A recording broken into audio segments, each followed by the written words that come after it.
Multan test के दूसरे दिन पाकिस्तानी स्पिनर्स ने तबाही मचा दी। वेस्टइंडीज की टीम को 137 रन पर ड्रेसिंग रूम भेज दिया। साजिद खान ने 65 रन देकर कैरेबियन साइड का टॉप ऑर्डर उड़ा कर रख दिया। 4 शिकार किए। फिर नुमान अली ने अपनी घूमती गेंदों से मिडल और लोअर मिडल ऑर्डर में 5 बैटर्स चलता कर दिए। अबरार अहमद के हिस्से में आखिरी विकेट आई। रैकन 31 रन बनाकर नाकाबिल शिकस्त रहे। पाकिस्तान ने पहली इनिंग्स में 93 रन की बढ़तरी हासिल की।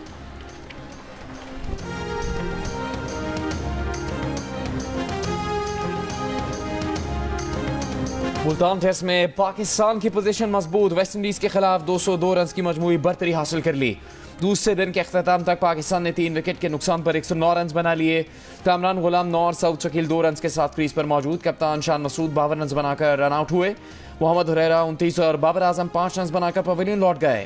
जोबेल वेकन ने 2 विकेट हासिल की।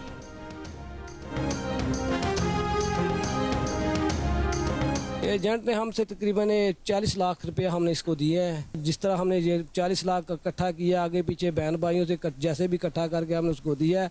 अगर हम मैं बताता कि वो कश्ती वाले एजेंट पैसे ज़्यादा मांग रहे हैं, हम उसको और भी देते। जो बच्चा बच गया उज़ैर बट, वो भी हमारे मोहल्ले का ही है।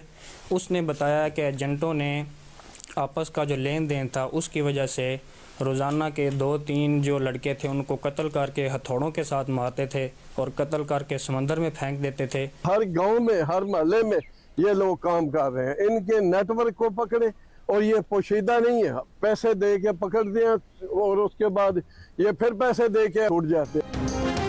कश्ती हादसे के केस में तारकीन वतन पर इंसानी स्मगलर्स के तशद्दुद करने और जिंदा समंदर में फेंकने का भी इंकशाफ। हादसे में जाँ बहक गुजरात के अबू बकर के अहले खाना का कहना है कि ये कश्ती हादसा नहीं बल्कि मजीद पैसों का तकाजा किया गया और इसलिए नौजवानों की जान ली गई। अबू बकर के लिए घर वालों ने रिश्तेदारों से रकम इकट्ठी करके एजेंट को 40 लाख रुपए दिए थे। मंडी बहाउद्दीन के गुलाम शबीर अपने 2 बेटों हमाद और अबरार का इंतजार करते रह गए। चचा का कहना है कि एजेंट यूरो और डॉलर्स के ख्वाब दिखाते हैं तो लड़के उनकी बातों में आ जाते हैं।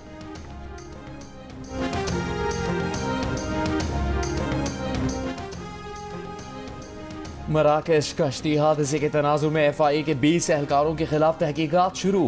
FIA के मुताबिक एहलकारों ने कश्ती हादसे के मुतासरीन की एयरपोर्ट पर मुबैना क्लियरेंस की थी। फैसलाबाद एयरपोर्ट के 8, लाहौर एयरपोर्ट के 6 और कराची एयरपोर्ट पर तैनात 6 FIA एहलकारों के खिलाफ तहकीकात की जा रही हैं। तुर्की और लीबिया के बाद मौरितानिया इंसानी स्मगलिंग का तीसरा और नया रूट है। इंसानी स्मगलिंग में मुलविस गिरोह ने मार्च 2024 में मौरितानिया में डेरे जमाए। यूनान कश्ती हादसे का मरकजी किरदार कमरुज़्ज़मान भी मौरितानिया में है। इंसानी स्मगलर अफजल जज्जा लीबिया से फरार हो चुका है। मौरितानिया के सेफ हाउसेस में अभी कई पाकिस्तानी मौजूद हैं जो मराकश के रास्ते स्पेन पहुंचना चाहते हैं।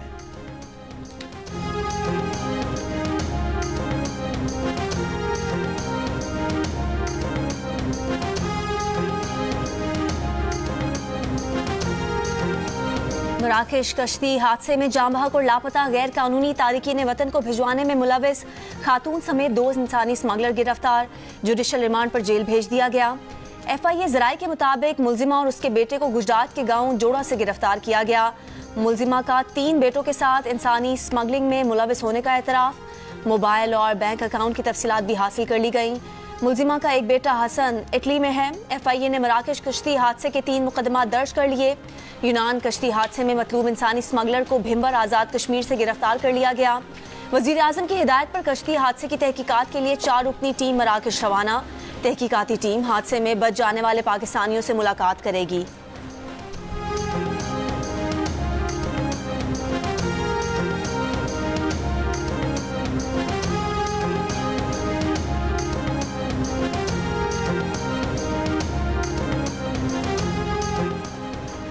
Pakistan digital foreign direct investment initiative अपनाने वाला पहला मुल्क बन गया। वज़ीर आज़म शहबाज शरीफ का पाकिस्तान के डिजिटल FDI का हिस्सा बनने का खैर मकदम कहा।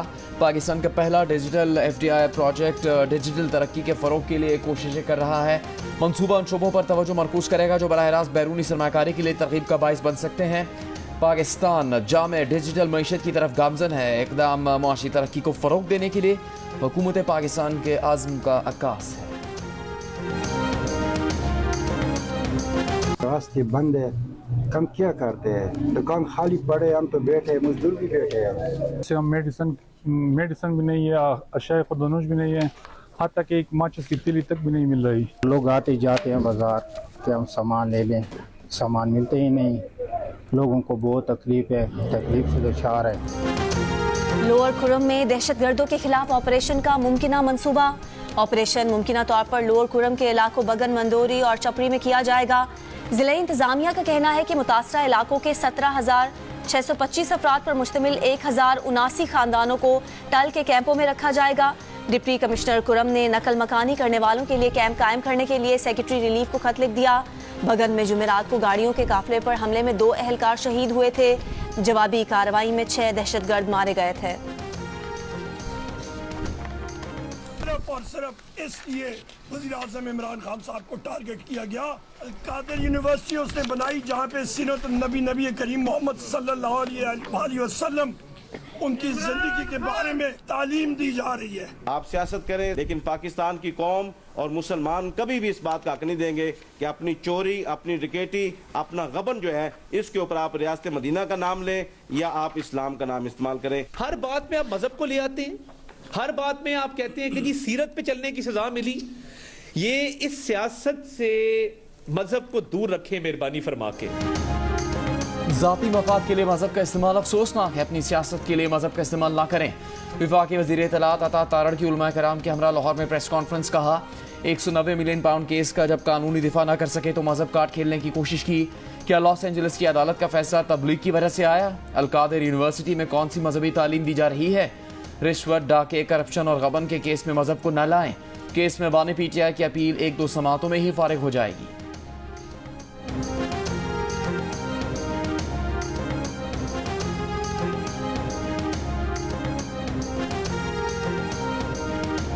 हुकूमती मुज़ाकराती कमेटी के रुकन सेनेटर इरफान सिद्दीकी ने पीटीआई को हुकूमती कमेटी से मुज़ाकरात बंद करने की तजवीज़ दे दी। इरफान सिद्दीकी ने कहा कि उन्हें बैरिस्टर गौहर की आर्मी चीफ से मुलाकात की तफसील और मुकालमों का इल्म है। बैरिस्टर गौहर ने कहा बराह रास्त आला तरीन फौजी सतह पर बात शुरू हो गई है जो इत्मीनान बख्श है। बैकडोर प्रोसेस भी चलेगा और फ्रंट डोर प्रोसेस भी। 2-2, 3-3 दरवाजों से मुज़ाकरात बैक वक्त नहीं चला करते। अब छोटे छोटे दरवाजों, खिड़कियों और रोशनदानों में झांकने का कोई फ़ायदा नहीं। अगर वो दरवाज़ा खुल गया है जिसके लिए साल से कोशा थे तो ये कोशिश छोड़ दें। बानी पीटीआई और अलीमा खान भी आर्मी चीफ से बैरिस्टर गौहर की मुलाकात को खुशाइन करार दे रही हैं।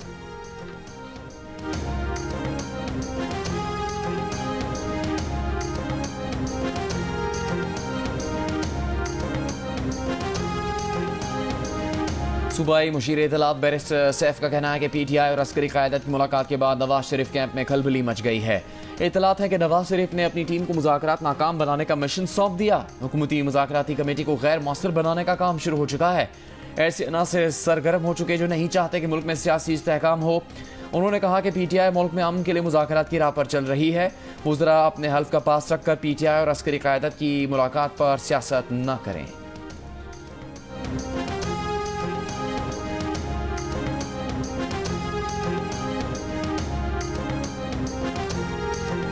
£190 million case open and shut case है। इन्हें चाहिए कि अपील में भी ना जाएं। सीनियर सूबाई वजीर मरियम औरंगजेब का पीटीआई को मशवरा। प्रेस कॉन्फ्रेंस में कहा 190 मिलियन केस के फैसले में कोई इबहाम नहीं। ये मुस्लिम लीग नून का बनाया हुआ केस नहीं, ये आपका अपना कारनामा है। अवाम आपकी असल हकीकत जानते हैं। चोर की चोरी की आदत कभी नहीं जाती। इन्होंने कहा कि बानी पीटीआई का दामन साफ था तो बंद लिफाफे में मंजूरी क्यों ली गई।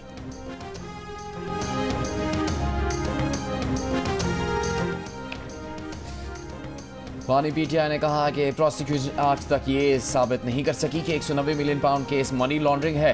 अडयाला जेल में मुलाकात के बाद उनके वकील फैसल चौधरी की मीडिया से गुफ्तगू। कहा कि बानी पीटीआई ने यह कहा है बंद लिफाफे को तहकीकाती इदारे खोल सकते हैं। अगर आप में अखलाकी जुर्रत है तो उस बंद लिफाफे को खोल दें। अल-कादिर यूनिवर्सिटी को नवाज शरीफ खानदान के हत्थे चढ़ने नहीं देंगे। फैसल चौधरी के मुताबिक बानी पीटीआई ने यह भी कहा कि वो किसी दबाव में नहीं आएंगे। हकीकी आज़ादी के लिए हर दबाव झेलने को तैयार है।